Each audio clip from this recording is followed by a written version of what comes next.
Hey nerds, Farmer Jesse here. Welcome to Growers Daily, your daily dose of ecological farming insight. It is Friday, April 18th, 2025, and today we're going to discuss pill bugs and wood chips, the hidden costs of farming, plus it's Feedback Friday. For real this time, so let's do it.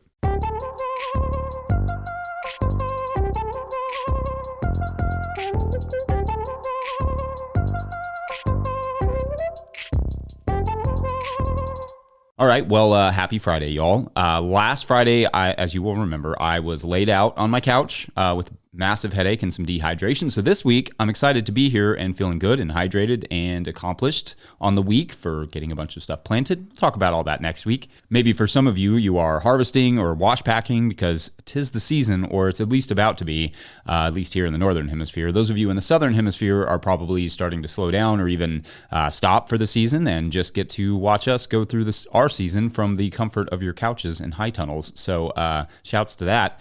Anyway, it's Friday, which means Feedback Friday, where we explore what you all were saying about this week's topics. On Monday, we talked about the idea of a plastic-free farm, and I liked this from @JeffWegener. 3264, quote, "I look forward to your show every day. Thanks for your efforts. We operate an 80-bed market garden with just two of us and absolutely would lose control of weeds without heavy black plastic use. In our heads, it's a better alternative to spraying with herbicides, especially during crop growth. With everyone freaking out about microplastics, I never hear anyone talk about which is worse, plastic or cancer-causing sprays on your food, question marks. Laser weeding robots is on my wish list, but who can afford that? Anyways, no system is perfect. Thanks again for your constant education and reminders throughout the year. We love your mix of continuous experience, humbleness, and intelligence," end quote. Thanks for the comment and the kind words about the show. And of course, the point of that segment was definitely to talk about what the challenges were to a plastic-free farm, free market garden, and not denigrate those who, like myself, do use plastic in their production. I think most people who use plastic would happily use something else if it worked and was reasonably affordable. Again, I have a high tunnel. I still use a tarp to prepare ground sometimes, or at least keep it in place. I have some landscape fabric I will occasionally bust out. I use row covers and insect nettings. I use irrigation and harvest bins and bags for packaging. So I also use a fair amount of plastic on my farm. But also, like you and like everyone else, we're pretty limited on our affordable alternatives. However, I also think that comparing chemicals and plastic and asking which is worse is not the most helpful argument either. They both have significant environmental impacts and health impacts, especially as we are discovering more and more with plastics. So how can we get to a point where growers are using neither chemicals nor plastics that much while demanding others, the much bigger polluters in the world, as well as the individuals, follow suit? I mean, for me, I'm always thinking, what if in 20 or 30 or 50 years, we discover that our plastic usage today is locking up the soils of tomorrow or causing significant health issues in some incredibly dramatic and hard to remediate way? We know it could, so we do have an obligation to, at very least, keep working on solutions and alternatives, even if those conversations are challenging. The great challenge of life, I guess, is living in the world we live in while pushing ourselves to create the world that we want. Then, changing subjects, on Tuesday, we discussed the Plan It and Forget It market garden. Could you develop an annual garden plan that not only produced food, but allowed for a large swath of time off? I liked this from @MHubertCFI, who wrote, quote, "If you had a big enough cooler and a grocery store contract, you could probably sell your crops for a longer period. Or if you made them into something that was stable to sell, I'm sure there are garlic farms doing this and living the idea," end quote. Yeah, thanks. And sure, I mean, products are another way you could grow a massive food and then not have to directly tend the garden for a large swath of time while still having inventory. Also, obviously, I did not include perennials in that talk only because I was focusing on annual plants, but some of the nurseries and perennial growers I know have large periods of downtime where they don't necessarily have to be out in the field doing production tasks, or at least not a ton of them, in the same way that annual market gardeners do. Ditto things like grain farming, and you mentioned garlic. That's a great example. You grow a bunch of garlic, You harvest it, and that's pretty much the job. There are periods you have to be in the field weeding or mowing or whatever, but by and large, it's a plant the crop and harvest it sort of thing, so long as you took care of the soil's quality first. Lots of good thoughts all over that thread. On Wednesday, we talked about soil health on a budget, but I also mentioned that the USDA officially canceled the Climate Smart grants, and this from @JohnnyGoWow, which is a fun name to say, sparked a thought. They wrote, quote, "Love your channel. It's bestowed a wealth of knowledge on me and my kin. I do wonder, though, how one could possibly reconcile the lifestyle of a sustainable farmer with taking grants from the modern industrial system of governance. You lament the fact that farmers have had contracts negated, and as much as I believe in the sanctity of a contract, I'm puzzled as to why one would consider a contract with a bloated, hyper-technological system to be a legitimate contract in the first place. It should have been clear to everyone who's paying attention that grants, loans, money on demand are a terribly risky business. The way I see it, farmers should take risks in the realm of farming, not finance," end quote. Thanks for the thoughtful comment, and I totally get this way of thinking about grants and government funding, but I disagree with the risky business aspect of it. I've talked to a number of farmers recently about these grants and others, and although, sure, the government is slow and the documentation often feels overboard, and no doubt Pickford v. Glickman found significant discrimination from the USDA, but the USDA has been a relatively reliable funding entity for at least the last couple decades, especially for small fries when some private lenders would barely give you the time of day. I had one private lender who basically laughed at me when I asked for a $12,000 loan for BCS once. That's not hyperbole. That they just stopped returning my calls or paying any sort of attention. It felt very humiliating. And to your point about contracts, I think people consider it a legitimate contract for the simple fact that they sign it and both parties agree to the terms. That's all any contract is. Sanctity is the correct term. Without contracts, we have nothing. No mortgages, no job security, no insurance, no car loans, no land deeds, no marriages. Contracts are the glue of civil society. Without the respect and honor of them, it's just paper. And the precedent that the USDA sets by breaking contracts for farmers, no less, but the precedent that sets for powerful private industries as well, it's frankly chilling. Anyway, shouts to the people like Johnny Go Wow, still fun to say, who disagree with me, but they do it without the sort of shut up and dribble tone. If something affects farmers, I'm just going to talk about it, and you might not like what I have to say about it, but know that I do welcome and appreciate the alternative opinions, especially when they're done like that. So I appreciate you all. Then on Thursday, we talked about how much water you would need for a sort of off-grid water setup, and a couple people suggested reusing the wash water from the wash pack shed, like at Teal Kerberos 748, who wrote, quote, "If you can direct your spent wash water into a settling pond, you should be able to get clear enough water from that to run through a pump for irrigation or similar purposes. You'll need to clean out the settled dirt from the bottom of the pond occasionally, of course," end quote. Indeed, there are ways to do that, to sort of reclaim that water. And in fact, you can check that video out that I shot last year, I think. I don't actually remember. I think it was last year. But when I shot that video with Sage Hill Ranch Gardens out there in Escondido, California, about how they are reusing the wash water from their wash pack. They are in a slightly different situation, being on an extreme slope, but they basically just reclaim all their wash water and use it all in the gardens. But I will get that video in the show notes for you all to check out. And Spencer talks about the sediment and how they deal with that. Anyway, great stuff as always this week. You all are awesome. We're going to take a quick break, and when we come back, wood chips and the bugs who love them. BRB. Today's episode is brought to you by Farmhand. I started a CSA to grow food and build community, not to drown in admin work. Spreadsheets, emails, and pack lists take up too much time. If I could spend less time at my desk and more in the field, that'd be a win. Enter Farmhand. Farmhand automates billing, newsletters, websites, and member support, saving CSA farmers 20 plus hours a week. Focus on farming, not paperwork. See how Farmhand can help. Book a one-on-one demo with founder Ari at farmhand.partners/no-till. That's farmhand.partners/no-till. All right, back to the show. If you, the listener, are enjoying this content, getting even a small amount of value from it, consider supporting our work over at patreon.com/no-till-growers. I will try to get to questions from everywhere the questions come in, but I will always get to your Patreon questions now. Today's Patreon question comes from Patreon member Jesse Turretts, who writes, quote, "Hey, Farmer Jesse, thanks again so much for answering my question last month about dry farming in Los Angeles. I really appreciate how you took the context of my situation and tailored it to me. I have a follow-up question, or maybe it's more of a follow-up problem. both. I've always loved utilizing mulch, especially wood chip mulch. In my home garden, wood chip mulch is a great way for me to generate my own forest products from fruit tree prunings and hedging. Similarly, Los Angeles City offers free wood chips 5 days a week at local pickup sites. At my newest garden, parenthetically, they write renter, the wood chips seem to result in heavy impact from roly-polies, pillbugs, slaters. Talking about seedlings gone overnight from these guys, and they say I've seen it myself, not slugs. I really want to return to using wood chips as a mulch. I went all last year without it for the fear of little gray crustaceans. Other gardens I've had in LA really benefit in summer months from the thick layer of arborist chips. Similarly, if I can persevere, chop and drop methods would work well for my intensive garden.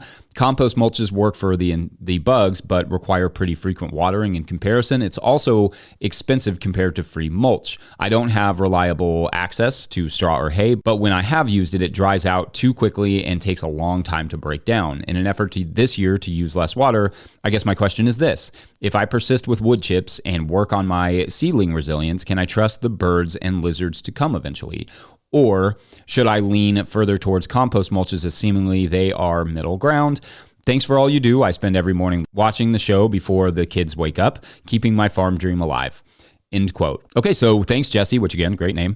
So this is a unique situation in that you have found wood chips are effective as a mulch in your context and would prefer them, but the roly-poly / pillbug population is making that a bit complicated. A lot of people struggle with wood chips as a bed mulch because the wood chips can really limit production, though through leaching and or tying up nitrogen at the surface level, as we've discussed before. But in a very dry climate where the rain is not enabling them to leach and the decomposition is slow due to the lack of moisture, perhaps your context is ripe for wood chips to make a decent, maybe longer lasting mulch, which is kind of interesting to me. Maybe there's some more research that could be done on wood chips in a dry climate versus wood chips in a wet climate. But anyway, Jesse also wrote that their gardens consist of a 20 by 4 foot mini orchard, a 20 by 4 foot mini copse, 4 beds totaling 84 square feet of annual production, and around 100 square feet of established native garden. Taken all together, to be sure, the pillbugs roly-poly population would like to shred those wood chips for you, and they will absolutely complicate things in the garden, as will the slugs that you will no doubt have. And that likely won't change as long as you are adding fresh wood chips. Yes, as mentioned, eventually the ecology will balance out a bit, and some predators will get savvy, especially having those trees and native gardens around. But dry climates may sometimes be relatively low on predatory biology, and within the city of Los Angeles, there is a lack of native habitat for that sort of biology to really thrive, likely limiting its ability to help in your garden as much as it may in a garden outside of town. So as I see it, you have two main options, I guess. One is to just use the wood chips and use transplants instead of seeds to get the garden growing. You will also likely want to apply some compost at the planting hole to limit any potential loss incurred from the wood chips stealing surface nitrogen. Now, that will mean things like carrots are probably out of the picture because you can't directly seed into that, but most things would be good to grow from starts. Then your second option is just using the compost, or perhaps using a combo where you do a small swath of compost around where you intend to plant, and then use wood chips around that area to mulch just around it. So maybe a 3-inch thick band of compost with wood chips on either side for something like carrots. That may limit the pillbug population right around those crops and allow for a simpler irrigation setup if you wanted. Your context is very interesting to me. You know, it's really hard to grasp how dry that soil gets and how little it rains out there. So where there is moisture, there will be biology, but unfortunately, it's often the disruptors who arrive first and most prolifically, i.e. your pillbugs. Anyway, I am not sure if I helped there, but those are some thoughts that your question inspired. So hopefully it gave you something to think about. Otherwise, we're going to take a quick break, and when we come back, the hidden but literal cost of farming. Be right back. Today's episode is also brought to you by FarmRaise. Still using QuickBooks for your farm's bookkeeping? You're wasting time and losing money. Farm finances can be overwhelming, but they don't have to be. FarmRaise Tracks is the all-in-one tool built just for farmers. Manage expenses, Prep for taxes, run payroll, and plan for the future without spreadsheets or stress. Just clear, organized insights to keep your operation thriving. Thousands of farmers trust Trax to make smart financial decisions all year long. It's time you did too. Use code NOTIL20, that's all caps, no spaces, NOTIL20 for 20% off the life of your membership at farmraise.com. All right, back to the show.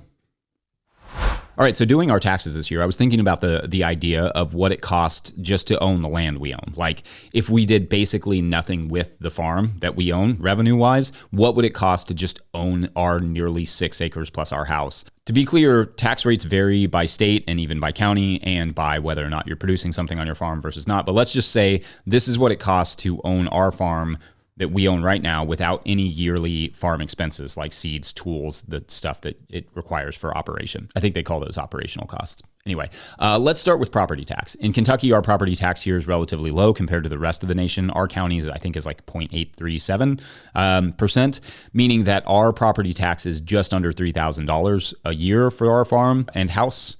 Next, to keep this property insured through the year, it's around $550 or so per month, or $6,600 a year, which brings us currently to almost around $10,000 just to own the property. Depending on utilities, like say you have an outbuilding and or use irrigation, that will also drive up the cost a bit of just possessing the farm. We also paid around $6,000 in interest on our mortgage this past year. So basically, we paid Ag Credit, whom I like, it's a good crediting agency, around $6,000 last year for our loan. And that's not including the interest on the loan for our farm van. And continuing on with other expenses, obviously there is management of the farm, mowing or fixing fences or whatever may need to be done. So that could also be calculated in, but let's say baseline, and you're not including any labor, utilities, or anything else, just taxes, insurance, and interest paid, it's around $16,000 to $18,000 per year for us to own a farm with our house on it. Indeed, nearly $20,000 per year just to own around 6 acres.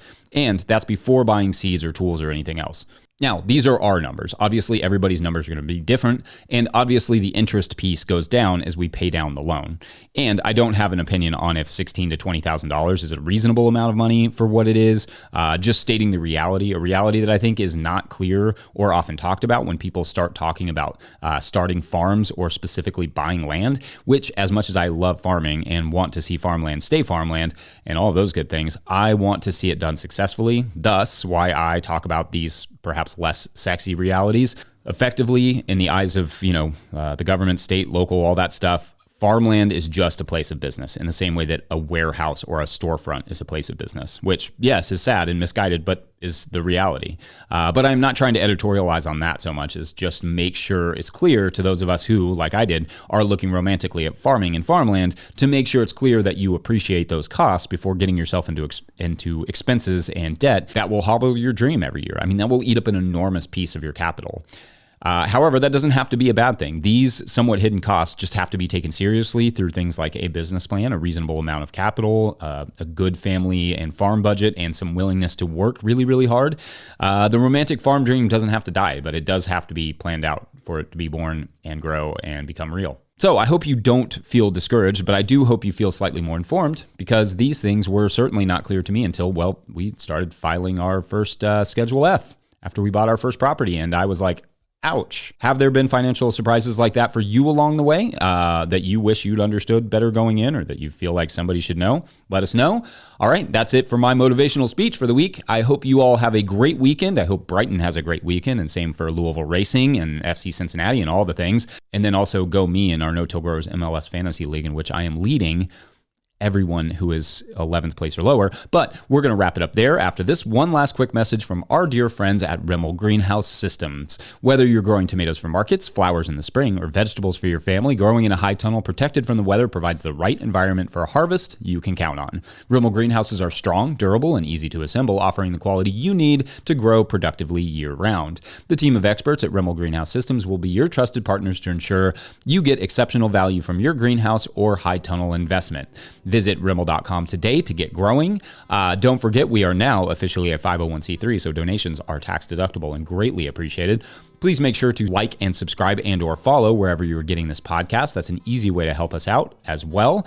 Enormous thank you to all of our show sponsors. And if you've ever thought, that looks like fun, I should sponsor a show, you can do so. You can reach out to Farmer Michelle at no-tillgrowers.com.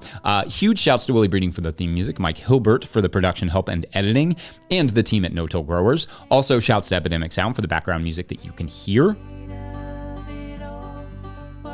Good Friday tune, probably. Whatever Mike picked.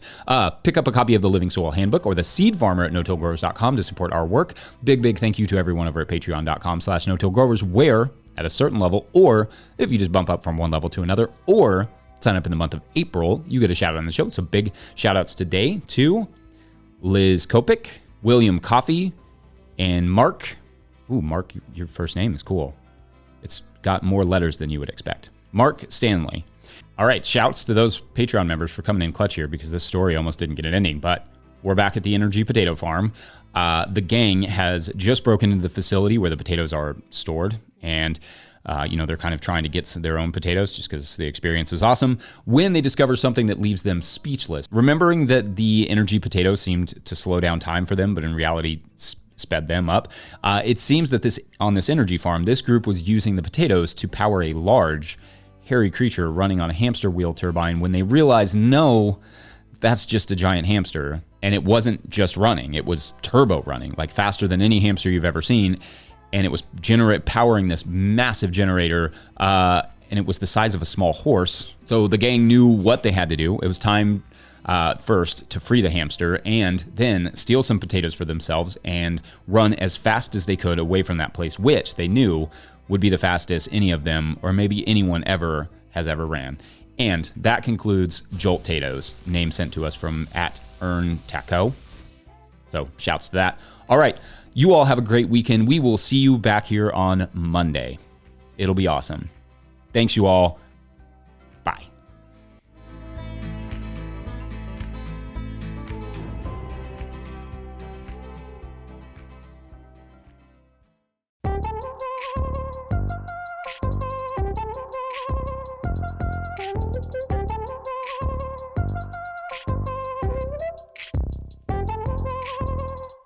You know when you're really stressed or not feeling so great about your life or about yourself? Talking to someone who understands can really help. But who is that person? How do you find them? Where do you even start? Talkspace. Talkspace makes it easy to get the support you need. With Talkspace, you can go online, answer a few questions about your preferences, and be matched with a therapist. And because you'll meet your therapist online, you don't have to take time off work or arrange childcare. You'll meet on your schedule, wherever you feel most at ease. If you're depressed, stressed, struggling with a relationship, or if you want some counseling for you and your partner, or just need a little extra one-on-one support, Talkspace is here for you. Plus, Talkspace works with most major insurers, and most insured members have a $0 copay. No insurance? No problem. Now get $80 off of your first month with promo code SPACE80 when you go to Talkspace.com. Match with a licensed therapist today at Talkspace.com. Save $80 with code SPACE80 at Talkspace.com.